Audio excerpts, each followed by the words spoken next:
Well, hi everybody. I'm Neal Shore, and it's a great pleasure to be joined today by a dear friend and colleague, Lori Klotz. Lori and I have both been dedicated to trying to find better answers to the unmet needs in prostate cancer for much of our careers. And I think we both share a passion for understanding the historical role for androgen deprivation therapy and also the evolving role.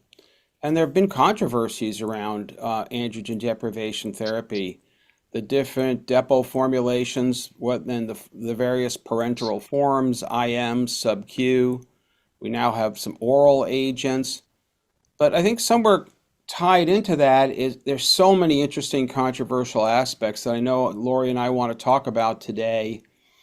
And we're going to address some of the controversies. But I think before we get started, Lori's just published in 2023 in British Journal of Urology Compass a very nice article of three different trials that were performed in South Africa and looking at triptorelin and its impact on testosterone suppression and the impact on overall survival and disease-specific survival.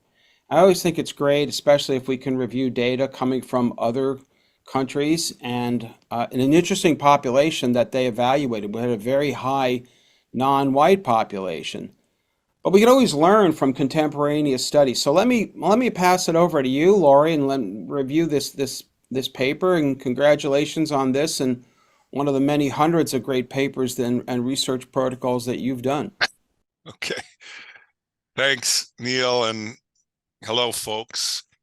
And yeah, this should be, I think, an interesting interaction. Neal is one of the most knowledgeable people in this topic, so this is going to be really a dialogue, not a presentation.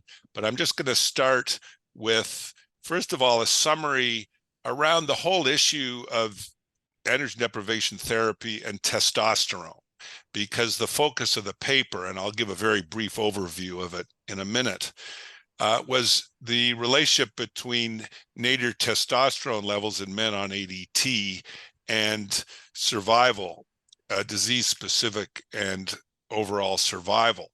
So there's a lot of issues around this topic, which has been really floating around my whole career.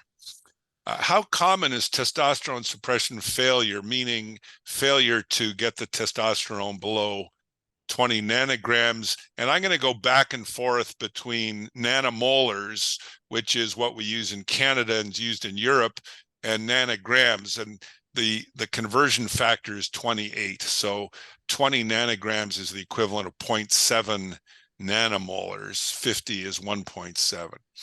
And how low is low? Is there a benefit to being below 20?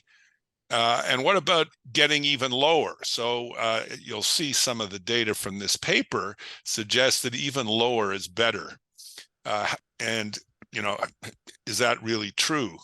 Do breakthroughs matter? So there's a view that it's not just the nadir testosterone, it's what happens, for example, at the end of the 3 or 6 month period in patients who are on the long-acting depots.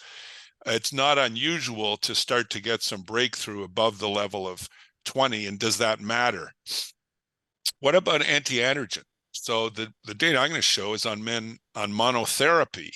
And if they're on an anti-androgen like bicalutamide, or if they're on an ARPI, does it still matter, and what does the evidence show? What about difference between the different drugs? So this whole area is a little messy, and most of the data on any particular drug comes from the manufacturer of that drug in terms of the likelihood of getting T suppression below 20. And do we have any substantive data actually say one is better or not as good as another? And then one of the questions that's really close to my long-standing, really career-long interest is intermittent therapy. And if intermittent therapy is non-inferior to continuous in some populations, which I believe is correct, because the testosterone obviously goes up in men in whom the hormone therapy is stopped, then how can low T levels be important? And it also raises the question, the role of intermittent therapy, is it really non-inferior? Because that, after almost 40 years since the initial publication, it's still a controversy. Is there still a role for ADT alone, or should we be routinely putting patients on ADT plus an ARPI, or perhaps just an anti-androgen? And then finally, what are the implications of this data with the oral LHRH antagonists? Relagelics and others are coming down the pipe. Is it still relevant? The data seems to suggest that there's quite a rapid rise in testosterone when the oral antagonist is stopped. And you presume, based on mainly the breast cancer literature, that compliance with daily drug administration is not going to be that great. So you presumably you may get minor spikes in testosterone on a frequent basis. Does it matter?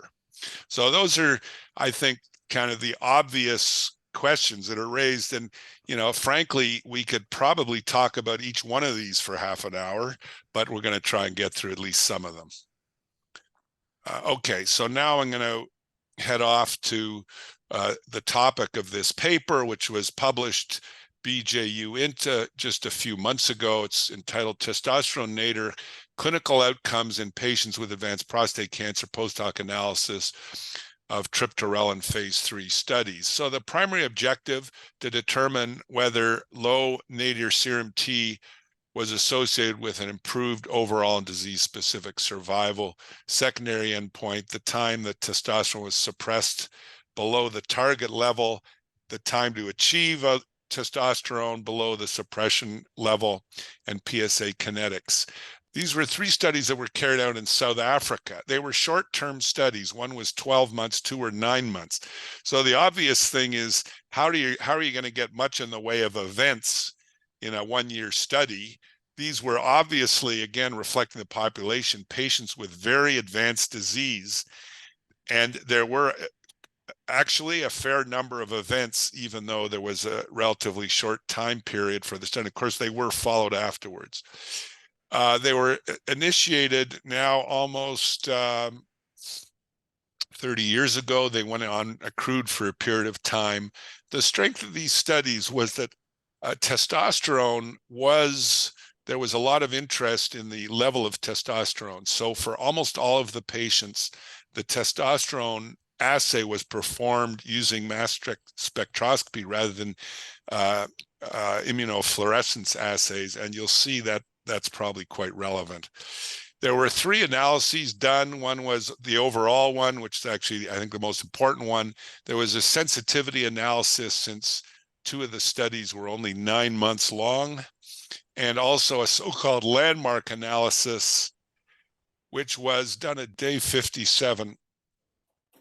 At day 57, patients who had been on for basically 2 months, 99% had a testosterone less than 50, 95% less than 20 or 0.7, and 80% less than 0.35. So actually, some of the interesting data is the difference between the group whose testosterone was below 0.35 or 10. And this is just a summary of these studies, total of about 550 patients. And there was also a randomization between different doses, the 1-month dose, the 3-month dose in one of those 3 studies, the largest one. And here is basically a summary of the findings. So the first thing is 96% of the patients had a nadir testosterone below 0.35. Only 3.2% were in that low zone, but above 10, between 10 and 20, 0.34% above 20 to 50, and less than 2 in 1,000. I guess that's probably 1 patient was above 50. Take-home message: better overall survival with decreasing level of nadir testosterone. The interesting thing is that overall survival showed a more substantial benefit than disease-specific survival, where it didn't quite reach statistical significance. I'll show that in a minute. And essentially, the so-called sensitivity analysis, which compared the effect of shorter duration of treatment, did show a statistically significant difference in disease-specific survival. And this is the overall survival by testosterone level. And here's the first thing that's pretty remarkable, I would say, that the cancer survival, here it's overall survival, but these guys mostly died of prostate cancer. They had very advanced disease. And you look at the time course, this is out to a little over to about a year and a half, that very low levels of testosterone, here this is the green line, is less than 10, 0.35 nanomolars, had significantly better overall survival, but again, it's mostly prostate cancer, than the patients who had a level of testosterone on treatment between 10 and 20, and significantly better, the small numbers here, you can see at the bottom, 1 or 2 patients. But the patients who failed to suppress did very badly. And the p-value 0.001. And this is the sensitivity analysis, just to show essentially it shows the same thing, even if you can see here, this is out to 262 days versus 518 days. Really, it's the same message.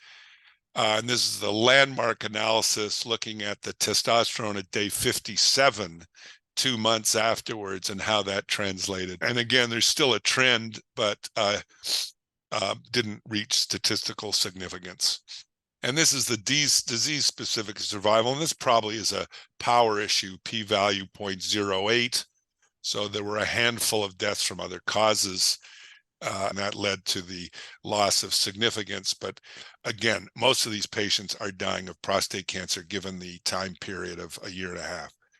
And this is disease-specific survival by testosterone level, again, showing this trend to better disease-specific survival with levels of testosterone below 10, primary sensitivity, landmark, and so on. Now, just by way of context, I thought I'd show this data from the so-called PR7 trial, which was the large intermittent trial we did in Canada in mostly radiation failures, but these were patients with biochemical recurrence, 90% treated with radiation, 10 had had surgery, 10%. And this is now like 12 years old, 2012. And, you know, the survival curves were superimposable. There was a little bit of a trend to worse non-prostate cancer mortality in the continuous and worse prostate cancer mortality in the intermittent, but it didn't achieve statistical significance. It was a p-value about 0.2. And the general consensus is that for men with biochemical failure, of course, a disappearing stage now in the PSMA PET era, but that for biochemical failure, intermittent therapy, pretty much the way to go, maybe even a standard of care. And then we did this secondary analysis quite similar to what I just showed with this PR7. What was the impact of the testosterone levels? And I just want to show this by comparison because it is so striking. Here's the minimum or the nadir testosterone. So we had 20% of the patients, 21%, failed to have a testosterone level below 0.7. In the data I just showed, it was 97% had a nadir below 10. So for whatever reason, it's a discussion point, that Triptorelin trial resulted in apparent much more consistent suppression of testosterone than this study. But just to show by comparison, which you see down here, this is from the study we're talking about, 96% below 0.35. So actually less than 1% of patients in this study were in this group of where it was like 21% in the PR7. And we showed the same thing, that testosterone level was associated with improved cancer-specific survival. In other words, the lower the testosterone, this is less than 0.7. This red line is above 1.7 or 50, and the dotted line is between 20 and 50. And it was very statistically significant. This was a large trial, like 1,500 patients. So the strength of this overview or systemic analysis of these 3 South African studies, the testosterone was measured by mass spec, so you could measure it down quite low. And I think the other thing that we've learned since the PR7 study was published is the high false positive rate of measuring low testosterone. And I think in retrospect, we saw that in the PR7 trial. It's a very high risk group, really high risk. So you've got, deaths within the first year or 18 months, which most of us don't see too often, even metastatic disease. And a large cohort, almost 600 patients. The 3 trials were basically the same in terms of their design population methods. The limitations, it was monotherapy with ADT, no anti-androgen, no ARPI. Most of the patients, of course, didn't die in the short follow-up. And all we have is nadir testosterone, the lowest level that was measured. We don't have median or the area under the curve concept where you're looking at the testosterone over time. How many mini surges do you have? It might have reached a low nadir and then risen promptly. We don't have that kind of data. So to conclude, and then we can start our dialogue, in this study, driving the T below 10 or 0.35 nanomolars associated with better overall survival and a trend to improve disease-specific survival in these men. There's other studies that show this. In fact, not quite every study, but almost every study shows the same thing. The proportion that reached a later nadir testosterone greater than 0.7 that failed to suppress was low compared to historic series. What does this all mean in terms of the routine use of intensified AR-targeted therapy with ARPIs? But I do think, at least given the current state of the science, patients on ADT should have their testosterone monitored, and if it's not suppressed at least below 0.7 or 20, you should try and get it down lower by switching therapy. Thanks for that overview, Laurie. Let me just pick up with your last point. I 100% agree with that. If you're going to invoke androgen deprivation therapy, I think there are 2 things that I've been doing for a very long time, and I suspect you do it too, but I still think there's a very significant percentage of our colleagues who don't. I always get a baseline testosterone before I start androgen deprivation therapy.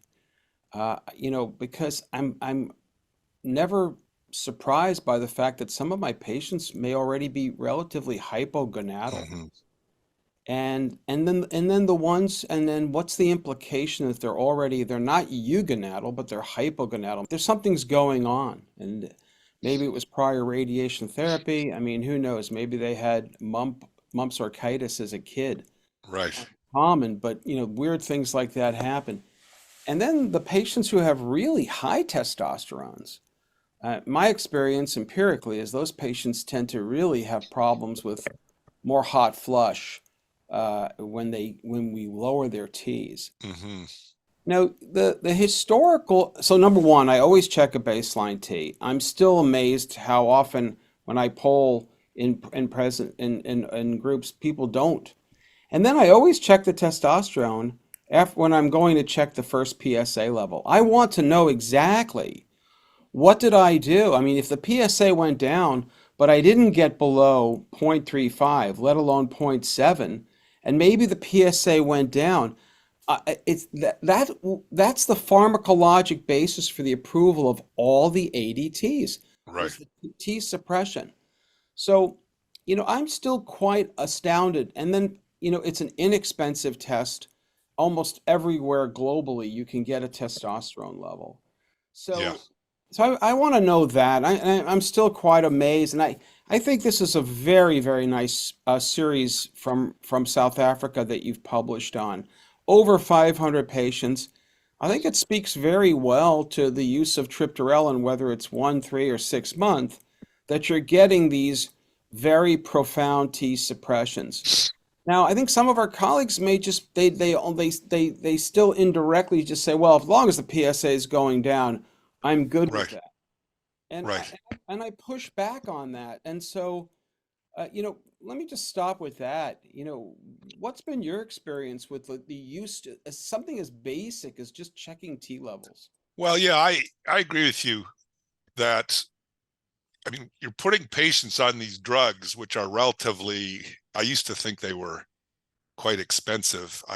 Now I know what a bargain they are compared to the ARPIs. But you're putting a patient on a drug to lower the testosterone.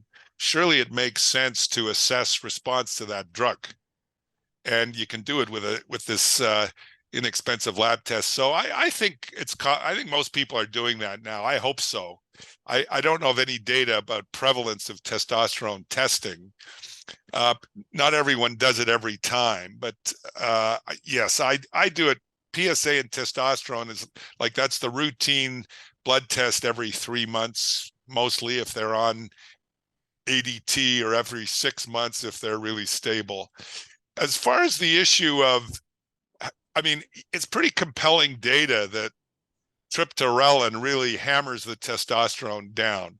I'm not frankly prepared to say that it does this better than the other agents, mainly because I think this whole issue has been confounded by how the testosterone assay was done, and by the falsely elevated levels. My clinical practice much more reflects the rates of failure to see testosterone suppression now of this study than it did of the PR7. Like, I don't see very many patients where the testosterone is above 20.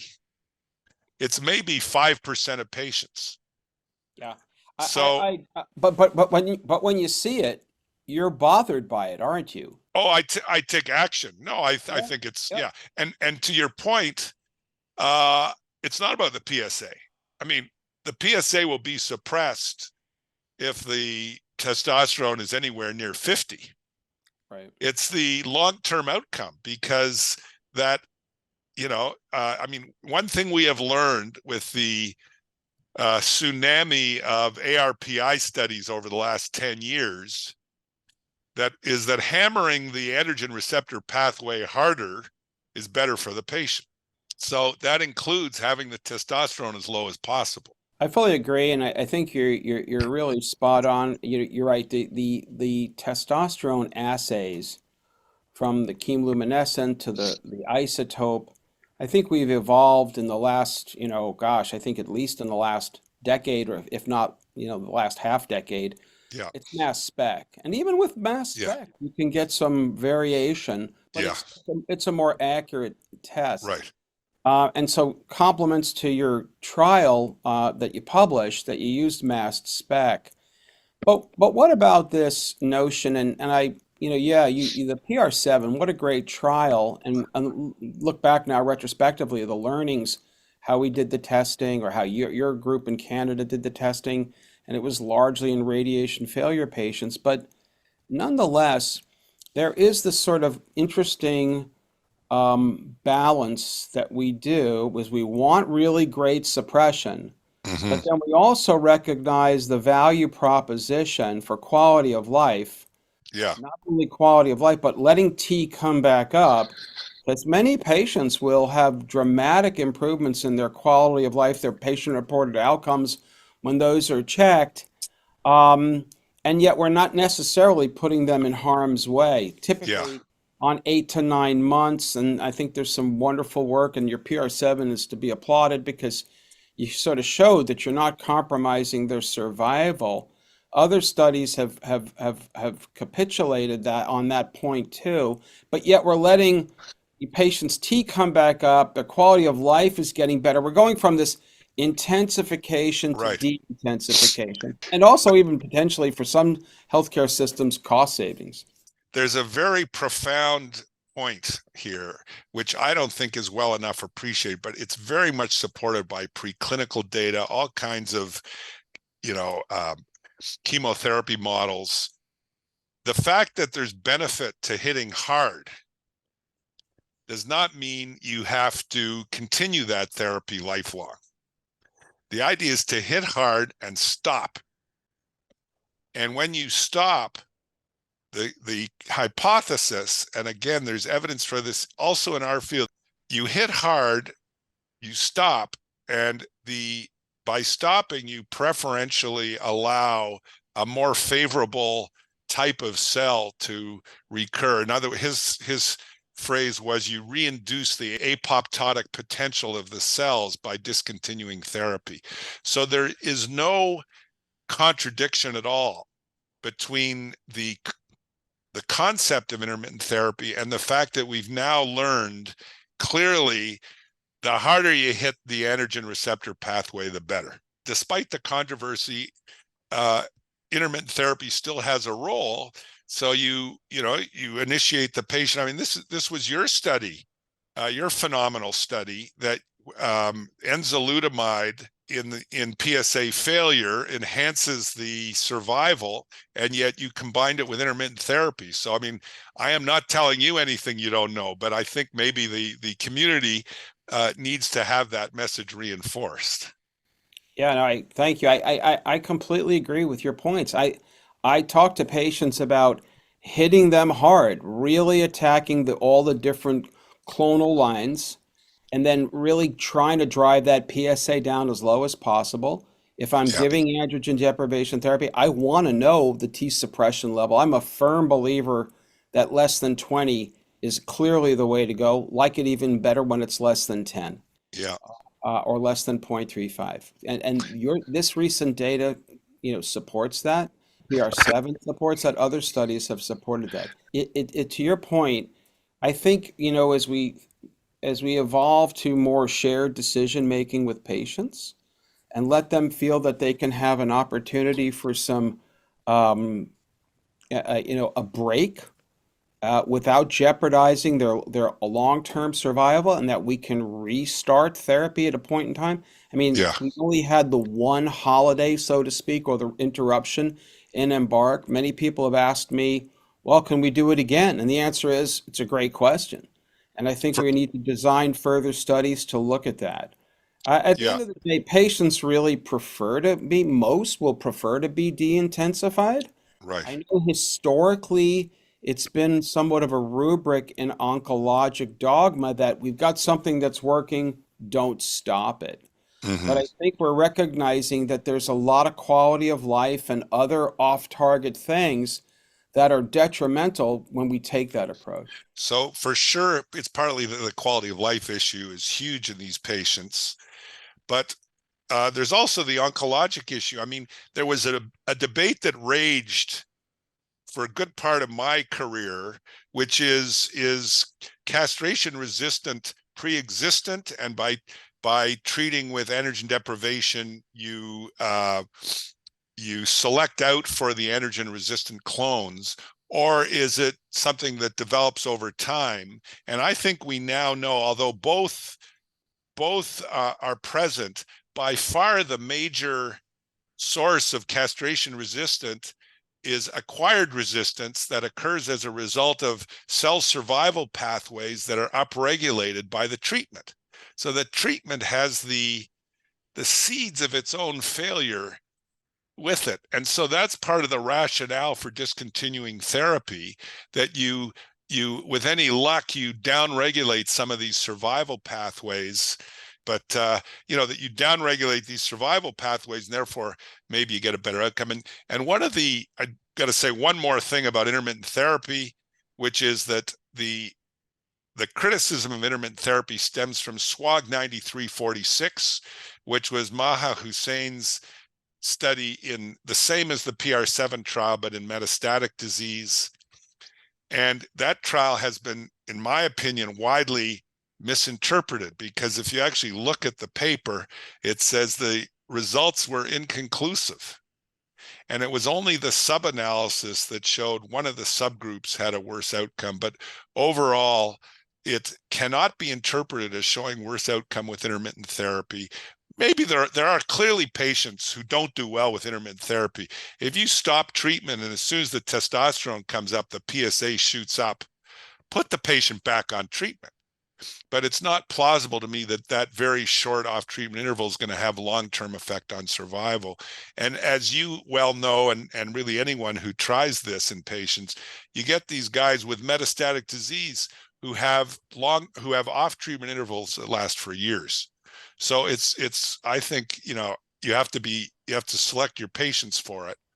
But even metastatic setting, even with ARPIs, even with chemotherapy, in the metastatic hormone sensitive space, it's got a role. One other question I just want to put to you about this testosterone, just to kind of play the devil's advocate.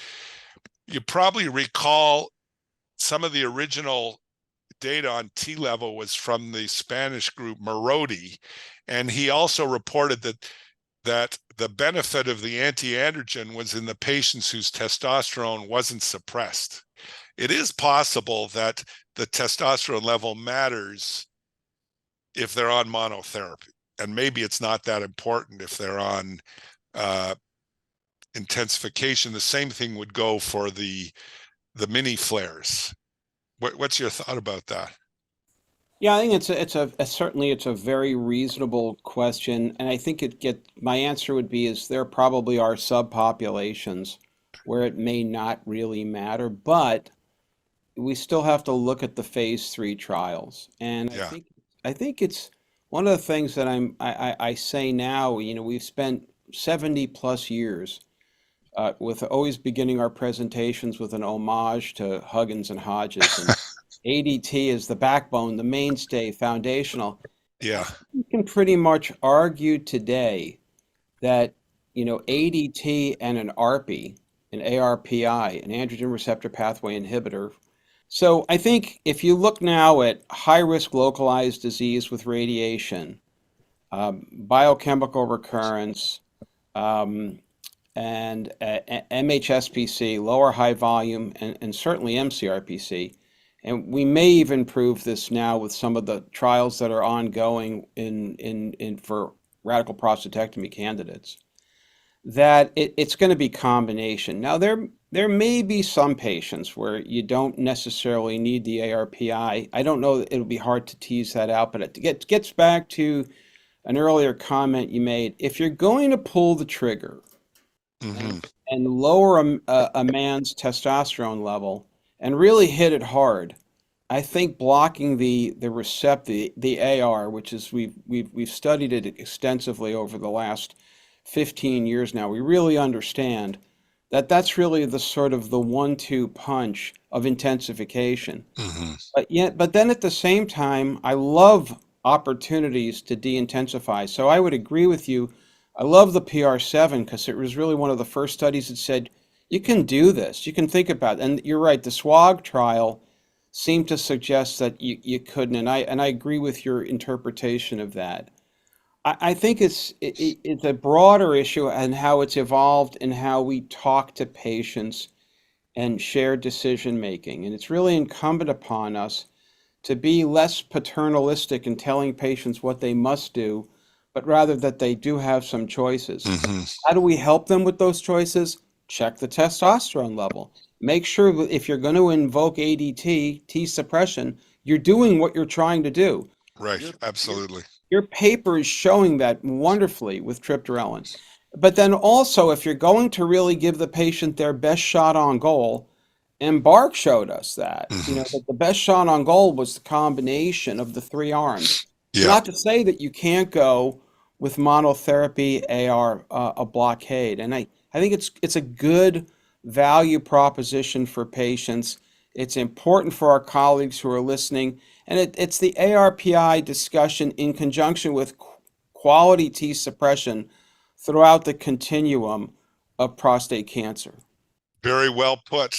Um, and I think, just to reinforce from the perspective of what's called financial toxicity, I mean, one of the concerns is you take biochemical failure patients, they have 10 to 15-year life expectancy. If ADT plus an ARPI is now the standard of care, that has a lot of financial implications, as well as, I mean, obviously enzalutamide has some quality of life effects, fatigue, and so on. So I think the intensification with ARPI really reinforces the whole intermittent story. Stop after a while, and the ones who respond, they don't have the cost of the enormous cost of the ARPI.